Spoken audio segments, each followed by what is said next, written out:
सपनों के शहर मुंबई में मनराज ग्रुप पेश करता है मनराज व्यू, जो शहर के बीचों बीच एक घर खरीदने का मौका दे रहा है। आपके बजट के अनुकूल शानदार 1 BHK और 10 मंजिला टावर और कीमत सिर्फ 75 लाख रुपए। और यह सब उपलब्ध है कुर्ला अंधेरी रोड, साकीनाका मेट्रो स्टेशन और अंतर्राष्ट्रीय एयरपोर्ट के नजदीक। मनराज व्यू में घर होना यानी आराम और सुविधा का पूरा आनंद। जल्दी करें, अनुकूल बजट में ऑफर केवल सीमित अवधि के लिए। PM आवास योजना और लोन सुविधा भी उपलब्ध, शर्तें लागू।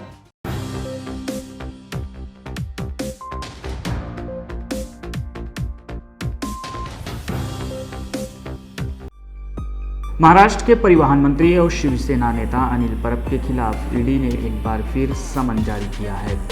परिवहन मंत्री को 28 सितंबर को पूछताछ के लिए तलब किया गया है। ईडी की ओर से परब को इससे पहले 31 अगस्त को पूछताछ के लिए बुलाया गया था, लेकिन उन्होंने एक लोकसेवक और महाराष्ट्र राज्य के मंत्री के रूप में कुछ प्रतिबद्धताओं का हवाला देते हुए कुछ वक्त मांगा था। परब ने 2 दिन पहले ही भाजपा नेता और पूर्व सांसद किरीट सोमैया के खिलाफ बॉम्बे हाई कोर्ट में एक याचिका दायर कर पूर्व सांसद पर 100 करोड़ के मानहानि का दावा किया है। भाजपा नेता किरीट सोमैया ने अनिल परब पर कोंकण के दापोली में अवैध होटल बनाने का आरोप लगाया था। सोमैया ने सार्वजनिक रूप से परब पर परिवहन विभाग में ट्रांसफर रैकेट चलाने का भी आरोप लगाया है। उद्योगपति मुकेश अंबानी के घर के पास विस्फोटक रखने और मनसुख हिरेन की हत्या मामले में गिरफ्तार पूर्व पुलिस अधिकारी सचिन वजे द्वारा NIA को एक चिट्ठी भेजी गई थी। इसमें अनिल देशमुख के अलावा मंत्री अनिल परब पर भी अवैध वसूली के लिए दबाव बनाने का आरोप लगाया गया था। वजे ने NIA को लिखी चिट्ठी में दावा किया था कि अनिल परब ने उनसे ठेकेदारों से पैसे उगाहने के लिए कहा था।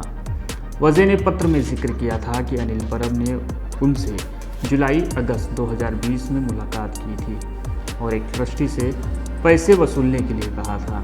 परब ने उन्हें जांच बंद कराने के नाम पर एक ट्रस्टी से 50 करोड़ लाने के लिए कहा था।